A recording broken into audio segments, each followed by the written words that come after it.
Hey, welcome to the Mostly Skateboarding Podcast. I'm your host, Templeton Elliott, and I'm joined this week by Mike Munzenrider and Jason from Frozen and Carbonite to talk about brand resurrections and to take a few quick hits of recent news. In skateboarding, brands come and go, and sometimes they come back again. Enjoy and Madness seem to be back after a very short stint in private equity prison. These are just the latest brands to be reanimated. We've seen New Deal, 411, Sub-Zero, Creature, Plan B, and others come back over the years. Jason, why bring a brand back? Well, listen, no one or hardly anyone is in the skating industry for the money. So if you're not bringing it back for the money, maybe, because the streets are talking, the streets are clamoring for it. If not that, it's just personal reasons. Like it was your deal, like you want to bring it back for some reason, kind of like Bill Weiss inferred. I mean, I'm a big free market guy. Like I like to let the market decide. If you want to bring a brand back that no one wasn't really that hot in the streets in the first place, so be it. Let the market decide. If it thrives, great. If it doesn't, it is what it is, Mike, what do you say to that? Let the market decide? I mean, that got me thinking of free speech, and that's kind of my philosophy of it. Like, let bad ideas I go immediately to bad ideas. Let ideas be out there, and if people think they're stupid, they're gonna kind of ice it. If they think it's good, it's gonna get support. I get that. I think Jason's laissez-faire approach has some merits. Thinking of Enjoy specifically, I know we've definitely like poo-pooed resurrected brands on here before. I don't think anybody's, all that enthralled with the version we have of Alien Workshop right now. Useful to list Plan B in the intro, Templeton, because, it's been around now longer as a resurrected brand than it was in its original incarnation. It's just interesting and useful to remember. Point.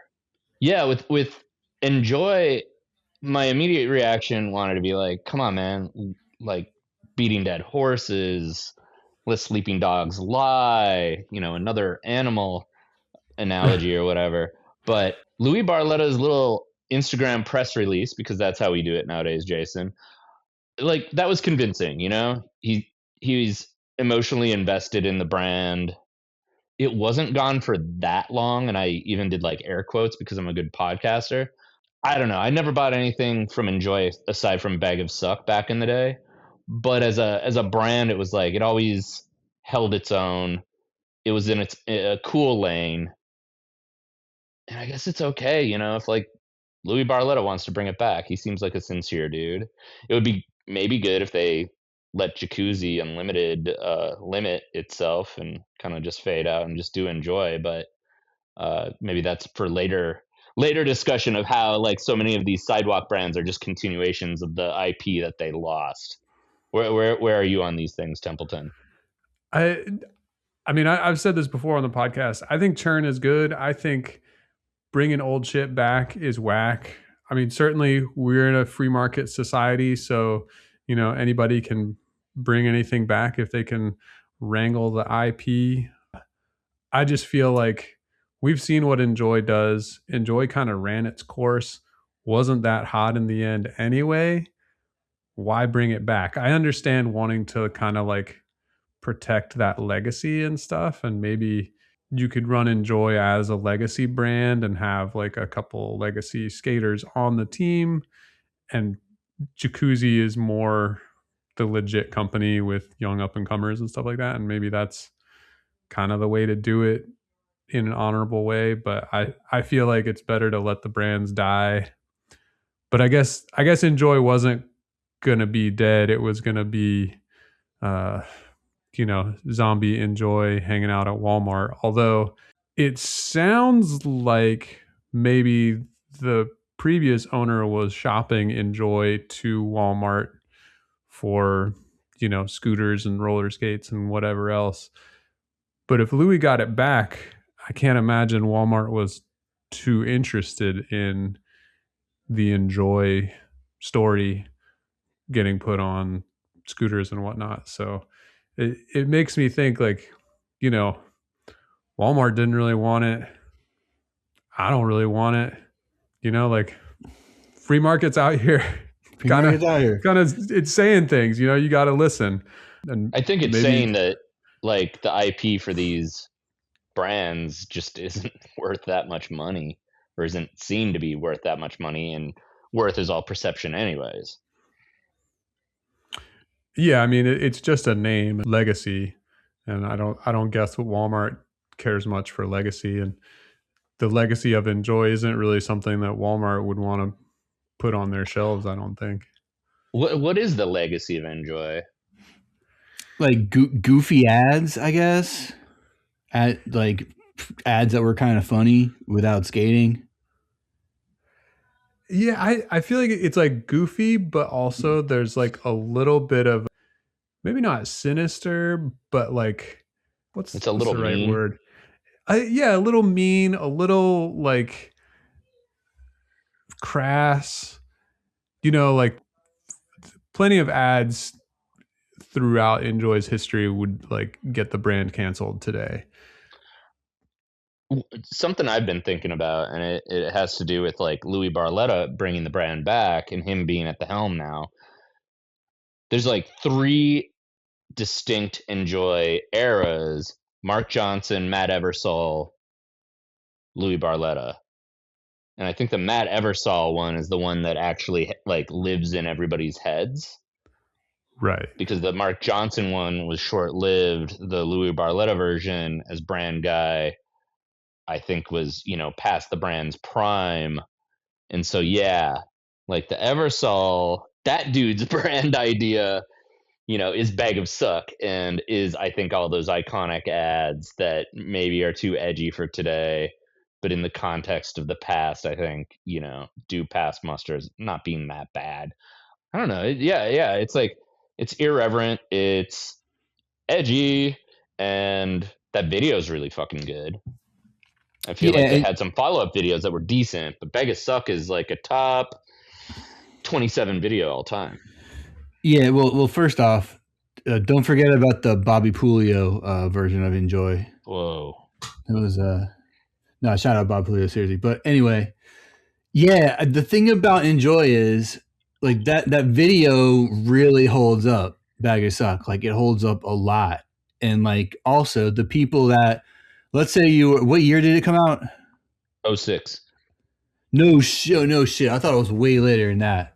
That's crazy. I thought it was earlier than that. I was going to guess like a 03 or something. I thought it was like 2012 or something. I get to claim exactitude of knowledge on that, because for this, oh no, that doesn't line up. Well, maybe it does. For the Skateboard Mag, I think they gave it best video of the year, and it was one of the early things that I got to write for the magazine. So I was like, damn, that video is sick. These dudes are crazy. Here's this weird short story about them receiving a video award at a non-existent video award show that the Skateboard Mag is doing. Anyways, 2006. So 2006. So say you're some kid, you're 14 in 2006, which is like the major like age for skate videos making an impression on people. So that was 20 years ago. So you're 34 now.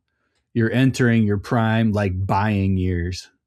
So demographically, I guess it's a good brand to bring back, because you need someone to buy all those like reissue decks and whatnot.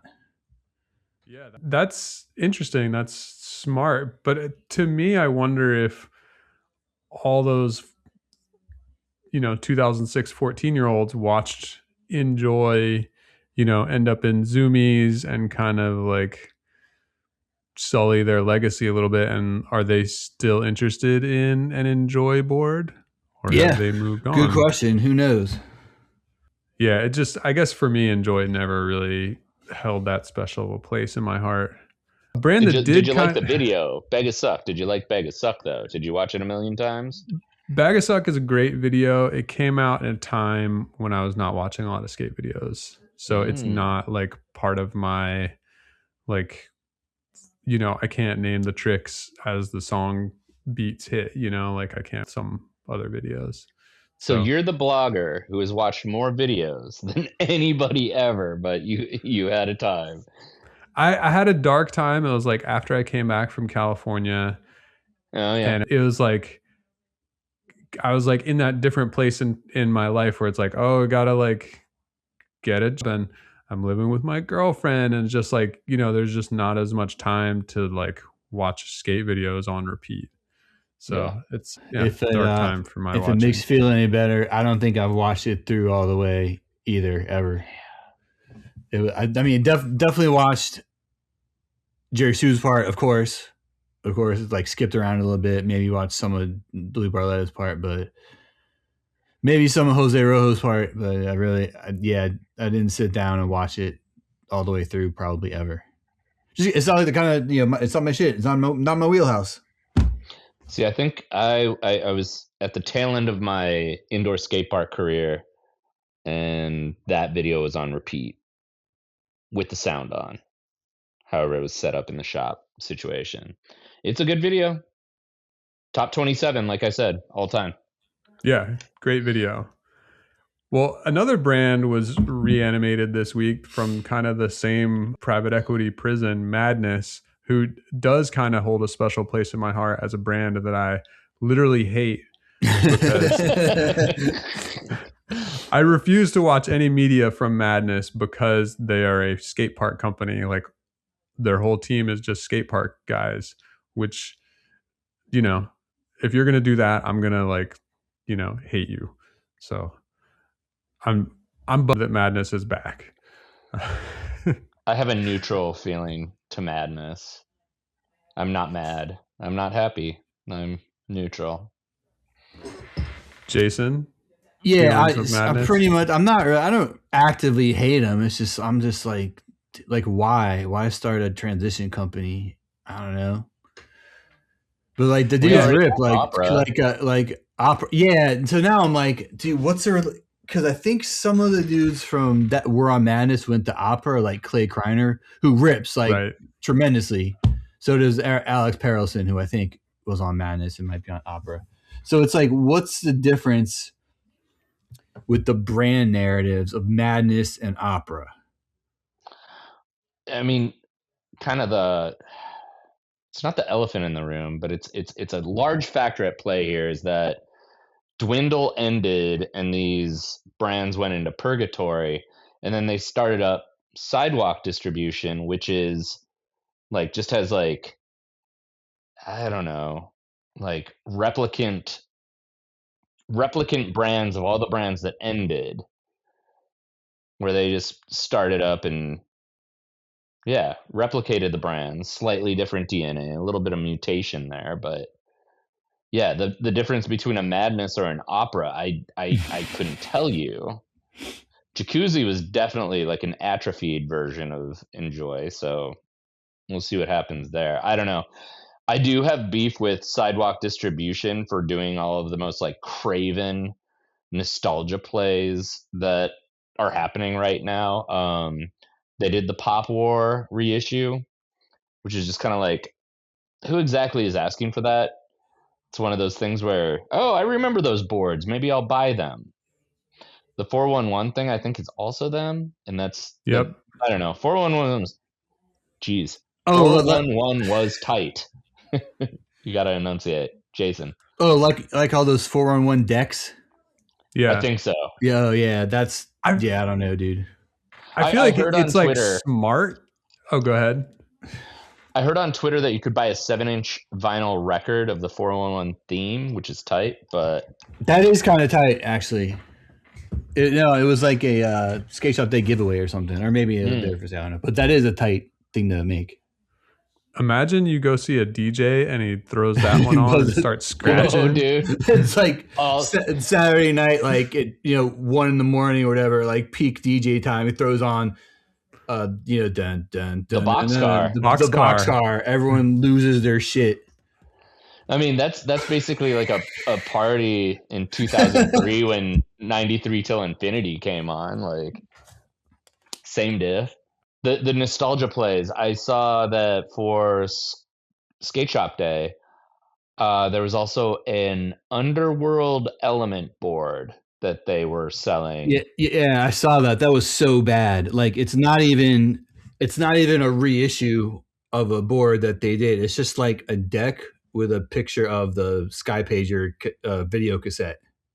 Like, it's an idea of a thing that existed in the past, but the thing that existed in the past still exists, just as a slightly different iteration. Like, yeah.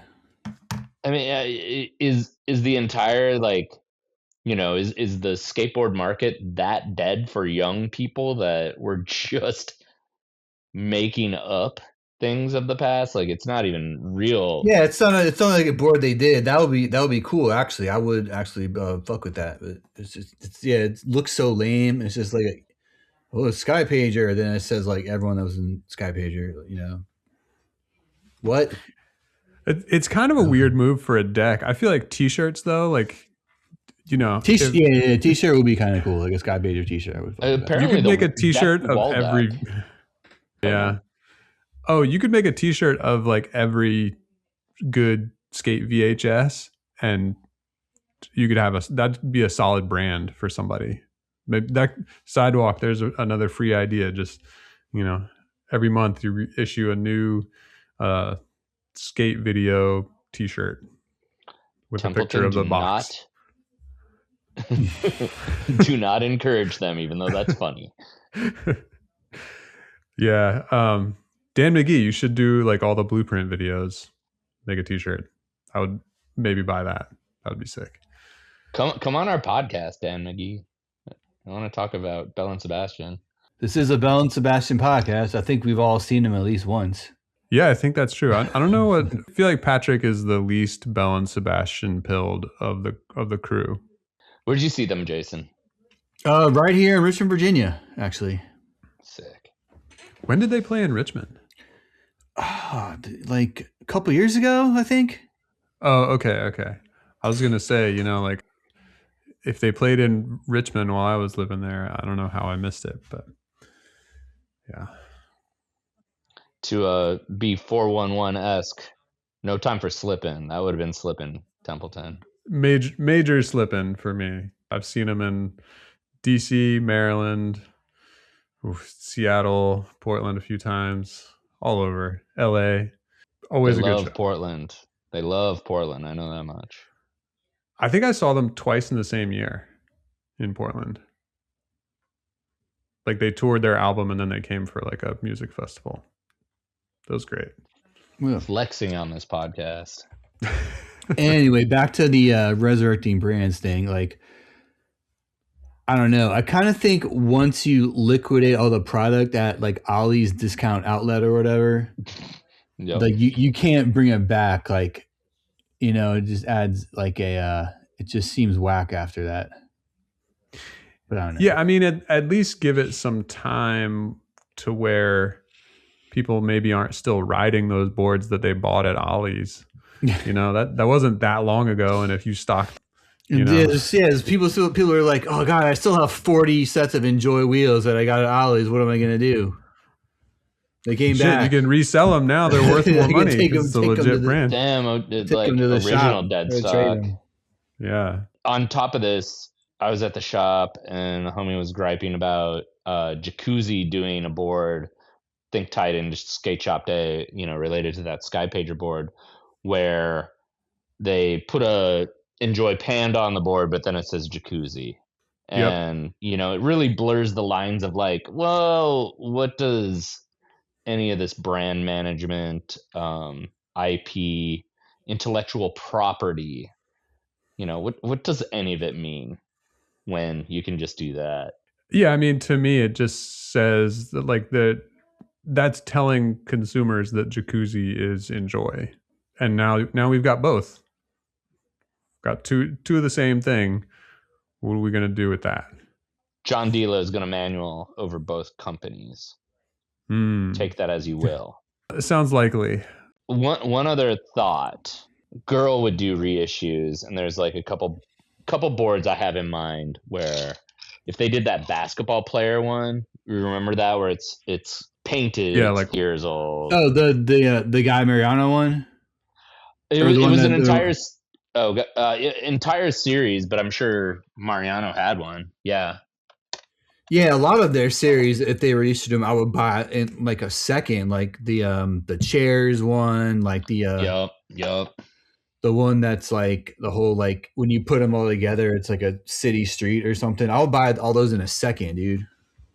Yeah, that sounds like a chocolate one. They actually did they reissued the Modern Chairs series maybe pre-pandemic. There's everything Right. like pre and post our brains can't comprehend. But you got I forget who had the Eames chair that was the Mariano, but he was already off, and so there was someone else's name on that one. And that was a non-starter for me because if you're going to reissue the past, it has to be the past. It can't Yeah. be this thing that reflects the present day. I mean, maybe that works in other areas, but when it comes to a skateboard deck that I want because I had it when I was a kid and it looks dope, like I need it to be exactly the same. So Yeah, make it exactly the same or completely redo it. Like have a different artist, illustrate the Eames chair or something, or to have it show it at a different angle or something that it like nods at the past but brings it into the present with, the current pro riders. yeah, that's perfectly encapsulated. Yep. I'll manage your brand. Hit me up. DMs are open. We got all the ideas, industry. Yeah. Just give us a chance. We're old farts ourselves, man. Yeah, don't give us a chance. Find some kid who's got new, fresh ideas. Unless it's like the death metal font that's on every. I Oh, that like illegible death metal font. Yeah. Yes. I mean, maybe there are no new ideas, so we should be employed. But I'm skeptical of that. I really hope that there's more new ideas coming for skateboarding. And that's one thing about bringing these brands back is like they take up space and make it harder for a new brand who legit has something interesting to say. It makes it harder for them. So, enjoy madness, step aside. Let the kids come in and bring skateboarding into the future. Stuff is happening in the skate world. Mike, what are you interested in? Oh wow, that's so open-ended, bro. Good thing we have notes. I think the most interesting thing is that Dylan Jabe, I think more or less confirmed, is on Quasi. No, when you say more or less confirmed, what do you mean? He was riding a Quasi board. Quasi? Who knows? They're way too opaque to ever tell us how to name their brand. But he was riding one of their boards at the triple set contest last week, and I did a text message some sources, #sources out in LA about just how that all went about, and I'm pretty sure he's on Quasi. That's what my sources are telling me too, but there's hasn't been any confirmation, so I'm hesitant to make those confirmations here. I think That's what everybody's saying. they're working with the Quasi Congress to break the no Cali rule, and they need a bill to pass before they need to talk to the same dudes who wouldn't put Nick Matthews on to get the rule changed. Whoa, I'm shooting guns at people. Shots fired. Yeah.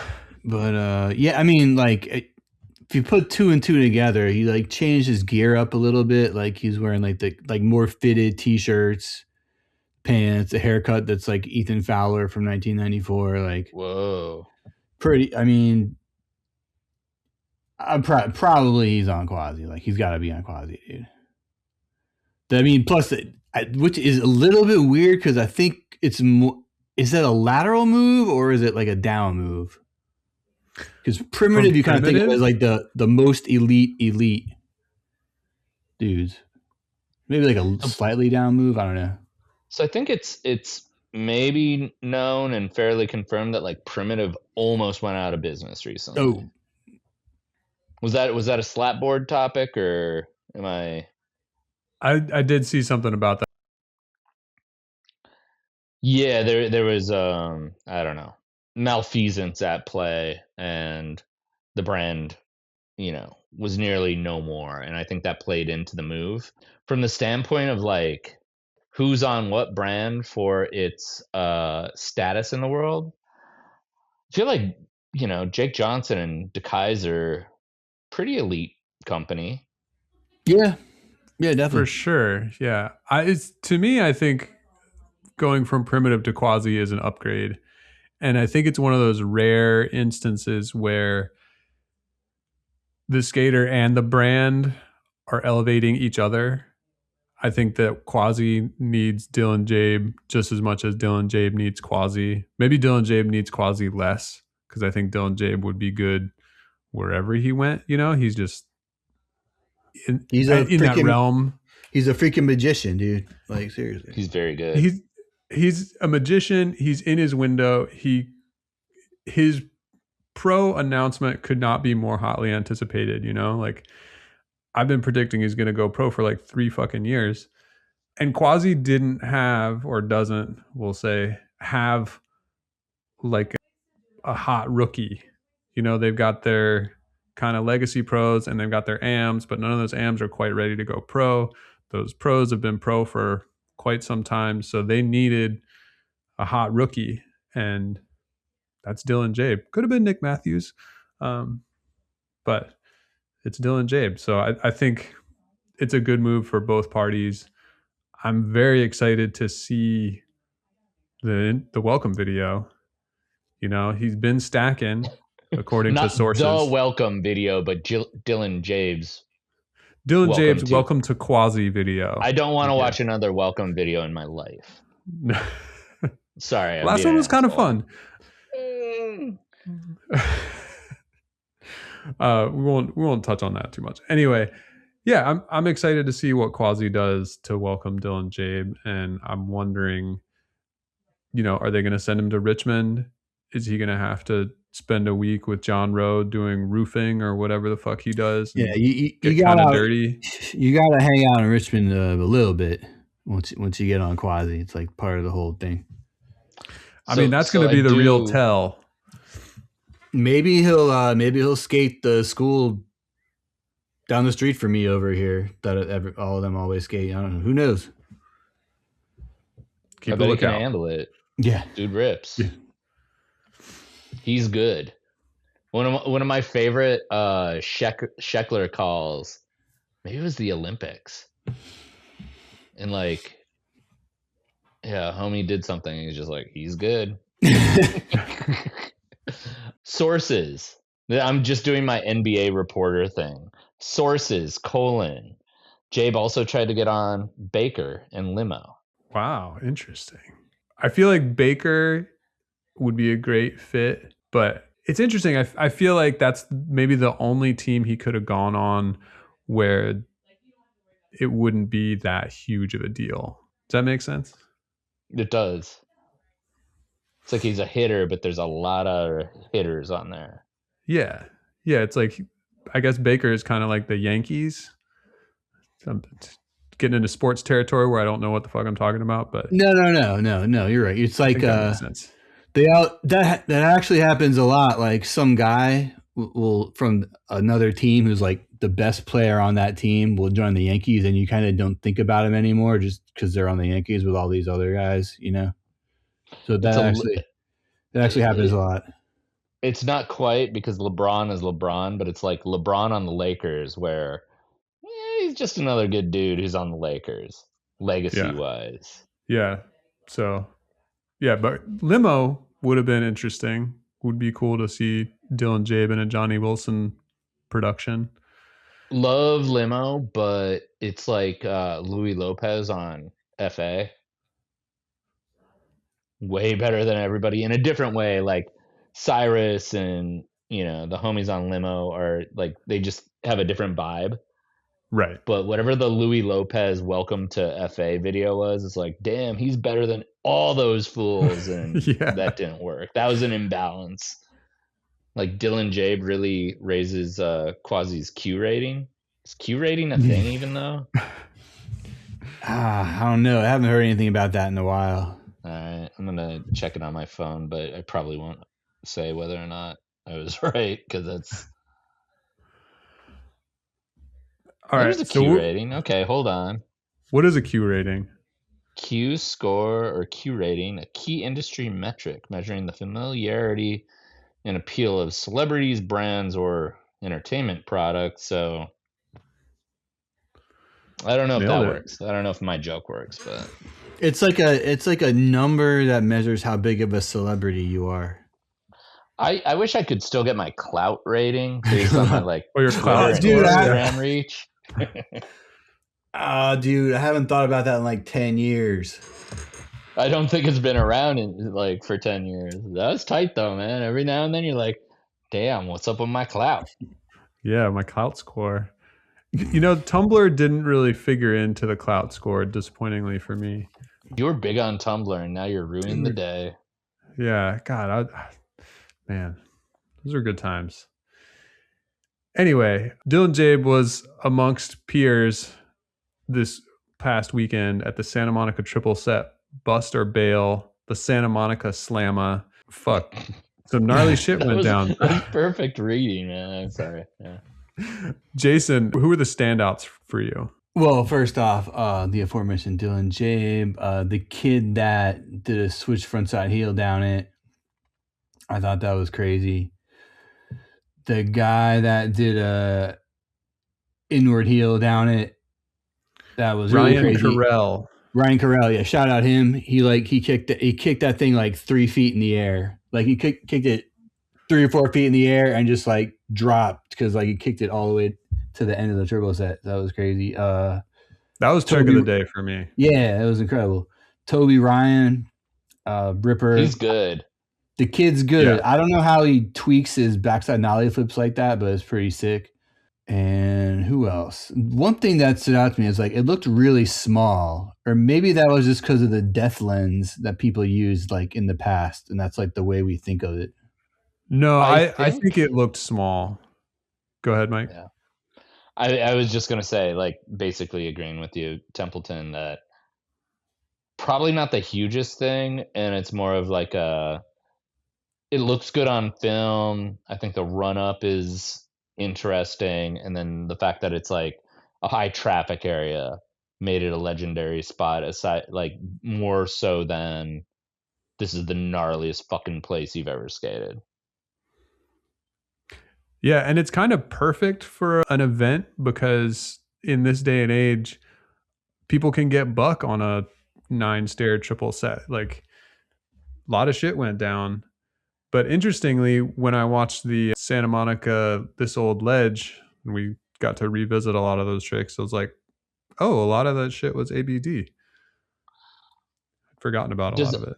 Yeah, I'd forgotten about it too, which makes me wonder, like, how, like, did that spot kind of lose its iconic status at some point? Because I thought, well, Dylan Jabe's switch 360 flip was so good, made me kind of forget about like whenever P-Rod would have done it in whatever video. Nobody knows. I think P-Rod did it in 2009, around there. Okay. He did it in the ad with Ice Cube, so not in a video part. Yeah. Well, that's kind of rather forgettable in my opinion. Great Nike spot, but I mean, it seems like a lot of people were skating it around like the early 2000s, like the Flip Sorry era, and then didn't really see it that much until the P-Rod thing, and then people kind of started trying stuff down it again. I don't know. Yeah, I feel like it's kind of small now, so people are like, oh shit, I can go there and like make my mark pretty easily. And I don't think there's many tricks left, really. Nollie inward heel. Yeah, nollie inward heel, like frontside half cab kickflip, which would be terrifying. Yeah. Rolling. I was thinking, has anybody backside flipped it? Just like straight, regular backside flip? Toby Ryan did it switch. Yeah, someone did. Yeah, that was in the thing. Not off the top of my head, I don't know. Maybe Walker Ryan did it switch too. That'd be a good one. He's got a good switch backside flip. But yeah, regular backside flip, I don't think has gone down to my memory. Listeners, write in, let me know. Yeah, it feels too much of a gimme. Yeah, what's up? Yeah, Oh, like maybe it just got forgotten. oh, by the way, laser flip was crazy. Deshaun Jordan did that, I think. That's his signature trick. But yeah, that's the Can't crazy even, one down at triple set. Can't even picture doing a laser flip in my head. No reference points of like, well, how do you bail that if you need to? Well, I don't know where the board would be, what foot I'd be kicking it out with. Like, it's so funny. Yeah, that's a wild one. I can't even get like varial heel to go all the way around. Just doesn't work Right. for me. Fakey heel, Dylan Jabe. Owe him an apology. I hated on him back when. Had this in the notes. Like, that dude's about as good as he gets. Yeah, not much better. Somebody who could be close, Dan Vanderlinden, just had a Spitfire part. Mike, what'd you think about that one? It's funny. I raised my eyebrows upon your introduction. That dude is very good. And for whatever reason, there's like a gap between how good he is and the juice. Should I explain? Please explain. Sure. Yeah, I mean, I just don't think he has juice. He's very good. Leaves me wanting more. I have a theory about Dan Vanderlinden. I think he's better in an ensemble cast. You know, he's skating around a bunch of people in a video. It's like 12 minutes long. Everybody's doing their thing. And then Dan Vanderlinden pops up and does something incredible, you know, like 3 clicks gnarlier than everybody else on the trip. And I think that's where he really shines, because he's that good, but all by himself, you maybe lose a little bit of that spark, maybe. Does that make sense, Jason? Yeah, I mean, listen, we've known this guy is this a savant, like from way back, and yeah, definitely comes off better, I think, in like or stands out more like in say like an Anti-Hero or Vans, I think, no, Nike, or like a Nike video, because like the shit he does is incredible, like the whatever, but he makes it when it's just him, it's almost like he makes it look too easy. Like he does that, I guess like ollie to tail slide over the gap, like the Universidad gap in Barcelona. Like that's impossible. Like It's probably 12 feet or something. Yeah, to ollie that gap and land in a tail slide and not die, like not slide out and die. To actually land on it and slide is impossible. But yeah, all this, it's almost like he's too good that he makes his shit look too easy by himself, and he like stands out more when he's in a montage or something like that. I'm gonna give respect to so many tricks, like Hubba 5-0 to pop shove it. Loved it. Heel flip, front blunt fakie. Yeah, that was crazy. That deserved like a slow-mo or something, because that trick was Should've crazy. Come out straight, bro. Okay. Yeah, I don't know. I don't really have like a foot to stand on with this whole thing, or whatever, you know, the actual phrase would be. He's very good and just doesn't hit with me. I'm always excited to see what he does, and I thought that this part was rad. I thought that his part from a couple months ago was rad, but also I watched that part once and I haven't watched it again, and I watched this one twice because we were going to talk about it today. So yeah, something. Is he a Dutch guy who supposedly listens to reggae? He wouldn't be the first. No, I'm just saying. At this point, I'm just saying stupid shit. But because they used that song. I don't know. I would think more than ever, like you're not getting saddled with a song that you don't like. Yeah, I think it's going the way of like you can pick your own song. Yeah, I don't think the song really did him any favors, but maybe that's the shit that he's into, and that's okay, I guess. Yeah, I hadn't really thought about it aside from like beyond the joke, but the song does nothing to enhance the skating. And now I'm going like down the, you know, real thought hole. That's a thing. The thought hole. But I would like to see him skating at home. It's dope that you get to hang out in warm climes and, you know. Well, he's a resident of one of the islands. Canary Island? like the or Azores maybe or some shit. Mallorca. It's like one of the Spanish ones, like Mallorca or Oh, right, Canary right, or right. something. But yeah, would love to see him back Must in be his nice. native land. God, Because he's dressed like a pseudo Hessian. You know, the brown pants and the Spitfire tee, man. Come on, dress island if you're gonna skate there. That's what's in his box. What are you gonna do? I respect a man who rides for dresses his anti-hero. box. someone who maybe wears the box but tucks the t-shirt into the jeans. Daiki Hoshino finally landed himself on Crooked, which was announced in the latest Crooked production jump platform. Jason, what'd you think of this one? Well, yeah, this guy's definitely the new Jedi on Deluxe. Like the shit he does in here is pretty crazy. Like they probably just put him in San Francisco and be like, all right, go nuts. Yeah. Which I think exactly what he did. Yeah, that one trick he does is like a super long blunt slide, the kickflip out. That shit is insane. Was he on anything before Crooked? Because like he got like a ton of juice off that Huff vid, dude. Like just like a short part, like kind of Well, it was hot, the last definitely part. hot in the streets. Yeah, the last part. Last part Was the in the last video. part in that Huff video? I'm pretty sure it was. And he was riding a bunch of FA boards in that. Oh, so right. Yeah, they're lost, I think. he really put himself on the map with that shit. Yeah. Yeah, like this was a hotly anticipated where's he gonna go. So interesting that he landed on Crooked.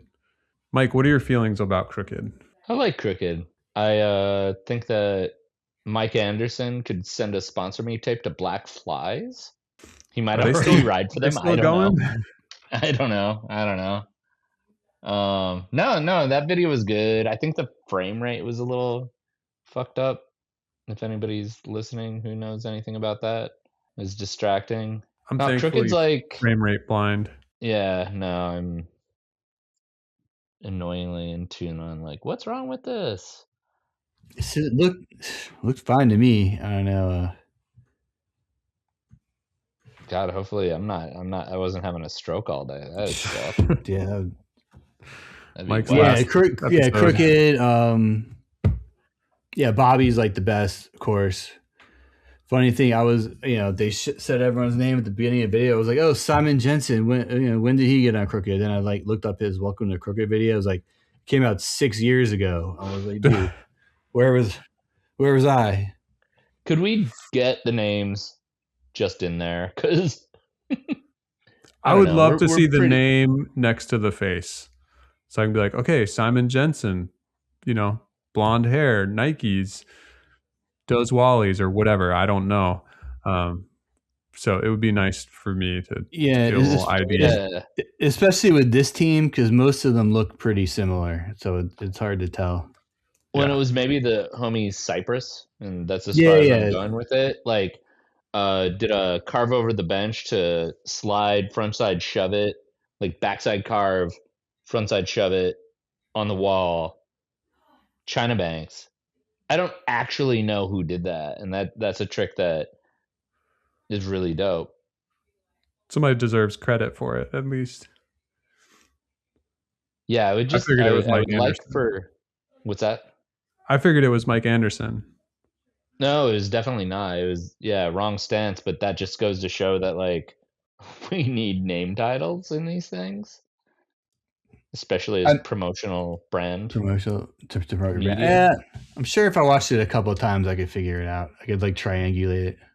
I just don't think the viewer should be saddled with You shouldn't have to do that. No, it's like extra work. You should check the notes and you should check the Instagram accounts. And I mean, anytime I bring that topic up, the name titles topic up on, social media or, more so in the past because there's no skateboard discussions on Twitter anymore. Yeah, it's like, dude, you should actually, just check the thing on the thing on the thing. Go 3 layers deep and you'll find your answers and then cross-reference it with fuck you. Back in my day, they put the fucking name next to the skater, and that's how we liked it. Well, and I think especially now that you're not watching everything 10,000 times and you can just memorize the Transworld montage, opening montage that doesn't have any names, but then like, fill in any blanks by watching the credits 10,000 times. Nobody has time for that. It's I don't know. I think we're going to come out on top, this being one of the more vexing issues that we face in this nation today. Yeah. I'd be stoked if we could find a solution to names in videos. I know it's hard for you guys out there, but that brings us to the part of our show where we talk about what we're stoked on. Mike, what are you stoked on this week? Man, I am stoked on biking a bunch outside in Minneapolis because we had a recent thaw that was like 50-degree weather. All the snow melted.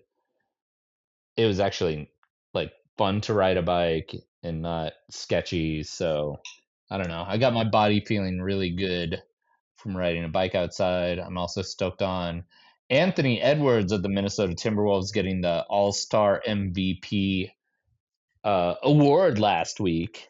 It's random fun because you're not actually supposed to care about the NBA All-Star game. If you pay attention to people who cover the NBA, you're supposed to hate it actually, which I don't quite get. Um, Very stoked on the return of the BBC's In Our Time radio show. A guy named Misha Glenny has replaced the good homie, friend of the Mostly Skateboarding podcast, Melvin Bragg, who retired. He was sounding old on recent broadcasts. The one that came out this week that you can get is about the Mariana Trench, and I learned in it that the U.S. government dumped an SR-71 Blackbird into the deepest zone of the Pacific Ocean. So for that alone, I think that anybody that likes this podcast should like In Our Time.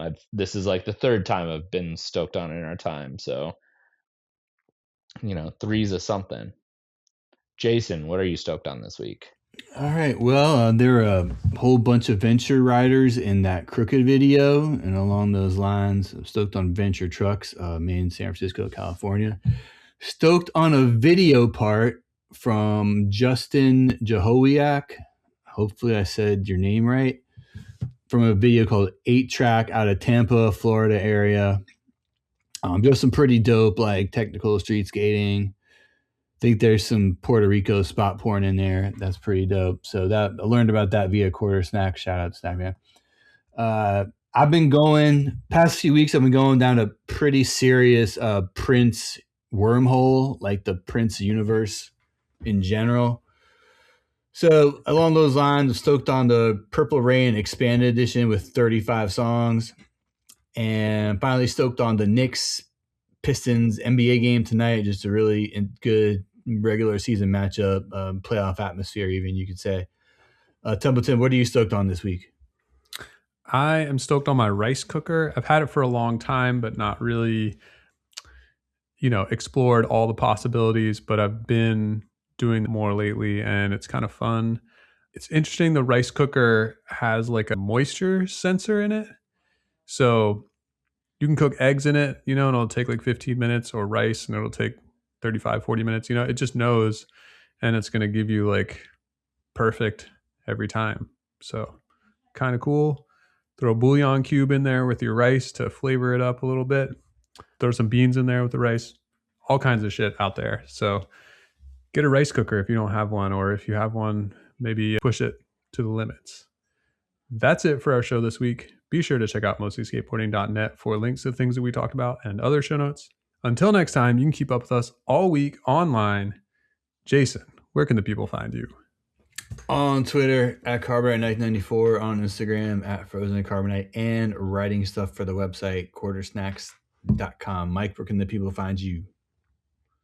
I've got the uniform handle at Munzenrider. So if I'm on somewhere, you're going to find me there with the handle.